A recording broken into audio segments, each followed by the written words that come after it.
नमस्कार। श्रीमती मोहरी देवी तापड़िया कन्या महाविद्यालय जसवंतगढ़ के इस यूट्यूब चैनल पर मैं प्रवक्ता हनुमान मल शर्मा आप सभी विद्यार्थियों का हार्दिक स्वागत और अभिनंदन करता हूं। प्यारे विद्यार्थियों, बीए द्वितीय वर्ष की कक्षा के अंतर्गत हिंदी साहित्य विषय में रीतिकालीन काव्य जो आपका प्रथम प्रश्न पत्र है उसमें हम विगत वीडियो से कवि देव के महत्वपूर्ण पदों की व्याख्या कर रहे हैं। प्यारे विद्यार्थियों, ये जो महत्वपूर्ण जो पद है वो देव कवि के जीवन सार सुधा काव्यांश से उद्धृत है। तो इसको अब हम देखते हैं, बहुत ही महत्वपूर्ण पद है और ये परीक्षा में जो है आने की संभावना है, अर्थात बहुत ही महत्वपूर्ण है। तो देखते हैं इस पद को।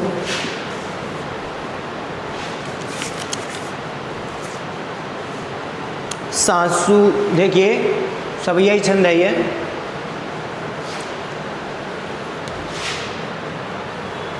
सासुनी है, सासुन। देखिए सासुन ही सो समीर गयो अरु, देखिए कि सासुन ही सो समीर गयो अरु आंसुन ही सब नीर गयो ढरी तेज गयो गुण ले अपनो अरु भूमि गई तनु की तनुता करी। देव जिए मिले बही की आस के, देव जिए मिली बेही के आस के आंसू पास यकास रयो भरी कि जा दिन ते मुख फेरी हरे हंसी हेरी ओ जुलियो हरी जुहरी। जा दिन ते मुख फेरी हरे हंसी हेरी ओ जुलियो हरी जुहरी। देखिए प्यारे विद्यार्थी, इस पद में प्रसंग में आपको क्या लिखना है। प्रस्तुत पद्यांश है, प्रस्तुत अवतरण महाकवि देव द्वारा रचित जीवन सार सुधा काव्यांश से उद्धृत है और इसमें प्रियतम श्री कृष्ण जी की विरह वेदना को भोगते हुए कोई विदग्धा गोपी है, वह अपने विरह का वर्णन कर रही है। अपनी सखी से कहती है कि हे सखी, मेरे शरीर के सारे तत्व जो पंच महाभूत तत्वों से जो शरीर बना हुआ है, उन पंच महाभूत तत्वों के सारे जो तत्व वो चले गए हैं। केवल एक तत्व जो बचा हुआ है वह मेरे जो प्राण है वो श्री कृष्ण जी की रूप छवि को निहारने के लिए या उनके इंतजार में या उनसे मिलने की आशा में बाकी है। जो आकाश तत्व है वही जो है प्राण तत्व, जो आकाश तत्व है वही बाकी रहा है, नहीं तो मेरे प्राण अब तक कब के ही निकल गए होते। तो वह गोपी जो विरह विदग्ध है, जो नायिका या गोपी है, वो अपनी सखी से कहती है कि हे सखी, मेरे शरीर के सारे तो तत्व है वो निकल गए हैं। वियोग को सहते सहते केवल एक तत्व बाकी है, उसी के सहारे जो मैं जीवित हूँ अब तक, अर्थात श्री कृष्ण जी, मेरे प्रियतम श्री कृष्ण जी से मिलने की आशा अभी बाकी पड़ी है। तो अब देखिए आकाश रूपी जो आशा तत्व है वो पड़ा है। देखिए तो व्याख्या में आपको देखो क्या करना है। गोपी कहती है यहाँ पंच महाभूतों से जैसे शरीर का निर्माण हुआ है, धरती, आकाश, पृथ्वी, वायु, जल तत्व जो है, तो उससे देखो सांसोनी का मतलब होता है लंबी लंबी सांसें, लंबी लंबी सांसें, आहें, जिसमें हीसो, सांसों में हीसो माने सांसों के कारण, समीर यानी वायु तत्व, गयो माने चला गया है, शरीर से चला गया है, अरु माने और, अरु का अर्थ होता है और, आंसू ने माने वियोग में अश्रुधारा बहाते बहाते। कौन सा तत्व चला गया है? नीर यानी जल तत्व, जल तत्व है। ढरी, ढरी माने बह गया है। नायिका जो है विरह वेदना में लगातार क्या कर रही है? आंसू बहा रही है और उसके परिणाम स्वरूप उसके शरीर के सारे तत्व बह गए हैं।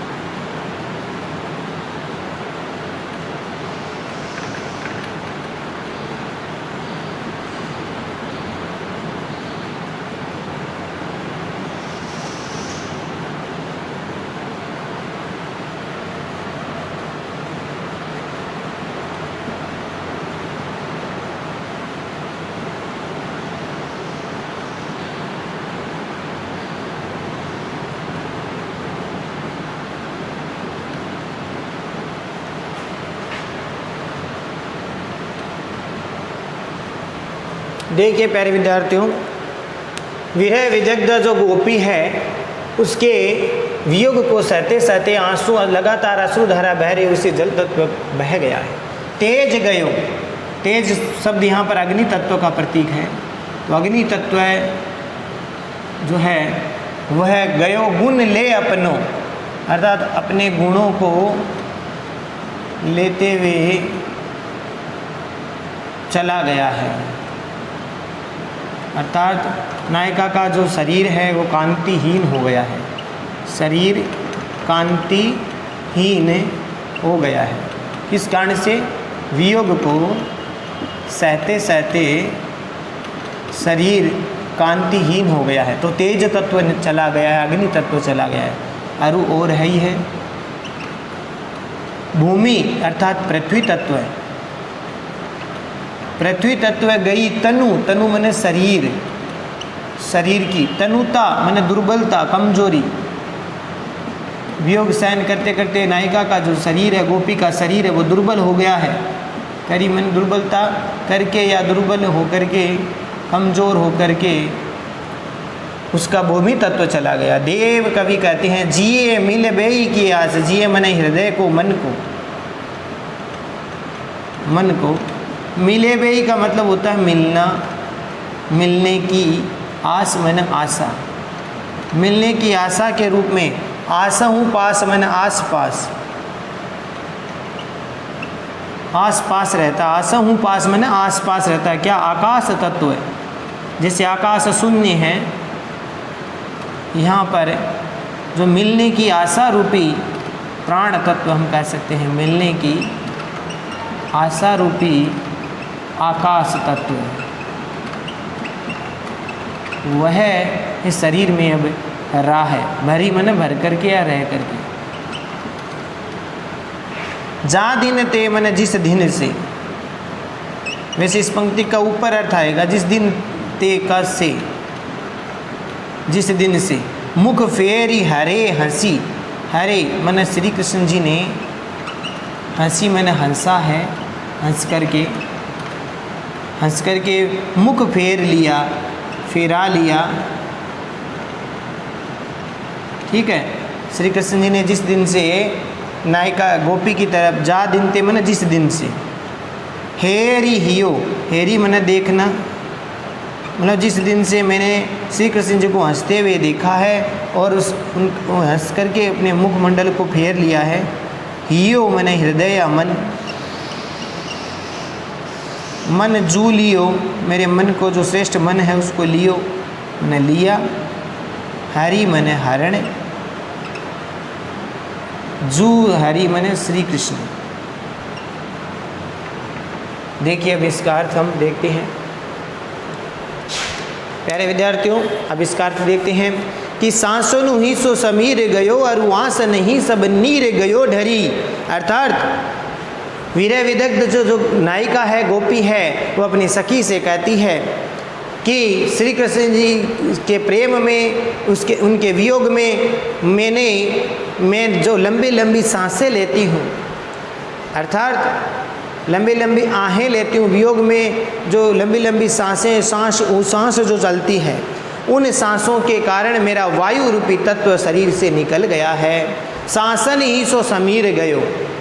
ठीक है। तो लंबी लंबी सांसों के कारण, वियोग को सहते सहते, वियोग अवस्था के कारण जो मैंने उन श्री कृष्ण जी, प्रियतम श्री कृष्ण जी के प्रति जो आहें भरी है, लंबी लंबी सांसें ली है, उसके कारण मेरा वायु रूपी तत्व चला गया है। और आंसू न ही सो गयो नीर गयो ढरी, और लगातार श्री कृष्ण जी के वियोग में अश्रु धारा बहाने के कारण मेरा शरीर से जल रूपी तत्व भी चला गया है। ठीक है, तो जल रूपी तत्व किस कारण से चला है कि नायिका या गोपी है वियोग अवस्था के कारण श्री कृष्ण जी के वियोग रूपी दुख को व्यथित होकर के पीड़ा और वेदना को सहते सहते जब अश्रुधारा बहाती है तो जल तत्व चला गया है। और भूमि तेज गयो गुण ले अपनो अरु, अर्थात नायिका की वियोग अवस्था के कारण शारीरिक कांति क्षीण हो गई है, शारीरिक कांति फीकी पड़ गई है। उसके कारण यहाँ पर देव कवि कहते हैं शारीरिक कांति फीकी या चमकहीन आभा रहित हो गई है। इस वजह से, इस कारण से उसका जो अग्नि तत्व है वो भी नष्ट हो गया, तेज तत्व नष्ट हो गया है।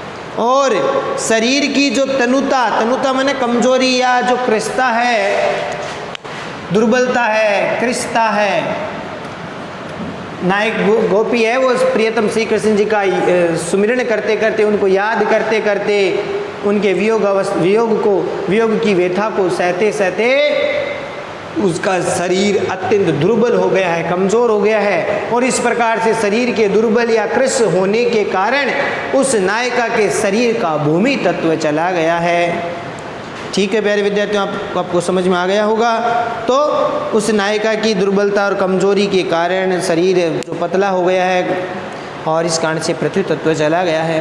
देव कवि आगे कहते हैं कि देव जिये मिलिबेव की आस के आस हूँ पास आकाश रयो भरी, अर्थात प्यारे विद्यार्थियों देव कवि कहते हैं कि अब मेरे चारों ओर या मेरे आसपास केवल आकाश रूपी तत्व ही बचा है, आकाश रूपी तत्व यानी शून्यता ही बची है। और ये शून्यता या आकाश वो मेरे प्रियतम के मिलने की आशा में बची है।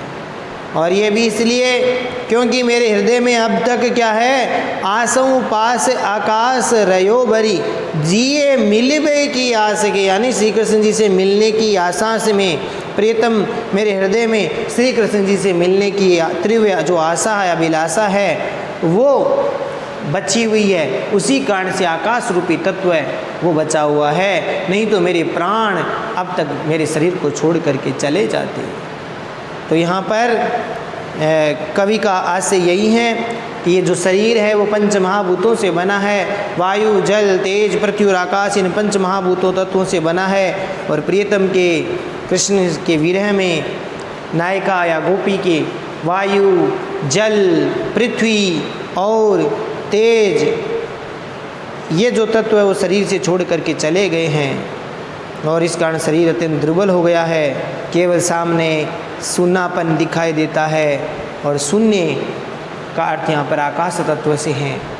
वह जो शून्यपन या शून्यता है वो आकाश तत्व का रूप है। इसीलिए मेरे शरीर में अब तक मेरे प्राण प्रियतम की जो मिलने की आशा है वही बाकी रह गई है, उसी के कारण मैं जीवित हूँ। कि ये कब का किस कारण से हुआ कि जा दिन ते मुख फेरी हरे हंसी, जिस दिन से श्री कृष्ण जी ने मेरी तरफ हंस कर के देखा है और जिस दिन से श्री कृष्ण जी ने मेरी ओर हंस कर के देखते हुए और अपने मुख को फिरा लिया है, एक बार हंस कर के गोपी की तरफ श्री कृष्ण जी ने मुख को फिरा लिया, तो उस दिन से हेरी मैंने देखा है। जिस दिन से श्री कृष्ण जी को हंसते हुए देखा है और हंसते हुए देख करके उन्होंने अपने मुख को फेर लिया है, तब से हियो जो लियो हरि जू हरि, अर्थात श्री कृष्ण जी ने मेरे हृदय को मन को क्या कर लिया, हरण कर लिया है, चुरा लिया है। जिस दिन से श्री कृष्ण जी ने हंस करके मेरी ओर देखा और मैंने उनको हंसते हुए देखा और हंसते हुए देख करके जब श्री कृष्ण जी ने मेरी तरफ से अपने मुख को फिरा लिया, उस दिन से मेरे हृदय को श्री कृष्ण जी ने हरण कर लिया। तो इस प्रकार से यहाँ पर केवल आकाश रूपी आशा तत्व ही बाकी बचा है। विशेष वाले पॉइंट में आपको लिखना है विरणी की यहाँ पर अभिलाषा नामक वियोग दशा है वो बची हुई है। अभिलाषा नामक विरह दशा का चित्रण किया गया है। जो विरह की 10 दशाएं हैं उसमें अभिलाषा, मिलने की आशा नामक जो तत्व, जो दशा है, उसका चित्रण किया गया है। और पंच महाभूत तत्वों का विवेचन करके यहाँ आकाश तत्व है जो कि सर्वव्यापक है, और उससे यहाँ पर प्रेम भावना, प्रेम की निर्मलता को व्यक्त किया गया है। जिस प्रकार से प्रेम व्यापक है, निर्मल है, उसी प्रकार से आकाश तत्व भी निर्मल है। यमक, अनुप्रास, पुनरुक्ति प्रकाश अलंकार का प्रयोग इसमें किया गया है।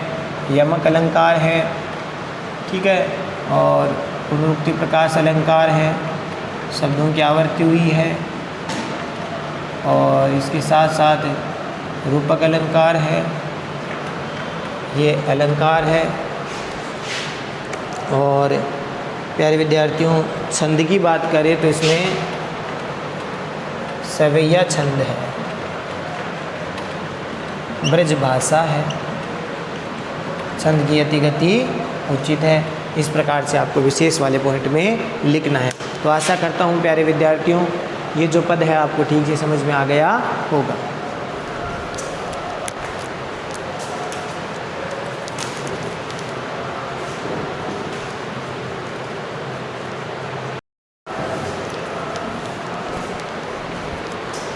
तो प्यारे विद्यार्थियों, आज हमने पढ़ा देव कवि का यह महत्वपूर्ण पद। आज के लिए बस इतना ही। अगले वीडियो में पुनः उपस्थित होंगे। देव कवि के आगे के जो 2 पद बाकी हो रहे हैं जो महत्वपूर्ण हैं, उनको लेकर के, तब तक के लिए आप इस पद को ठीक प्रकार से पढ़ें, इस व्याख्या को अर्थ है वो ठीक प्रकार से समझें और नोट्स बनाएं। चैनल को लाइक, शेयर और सब्सक्राइब करना ना भूलें। जय भारत, जय हिंदी। धन्यवाद विद्यार्थियों।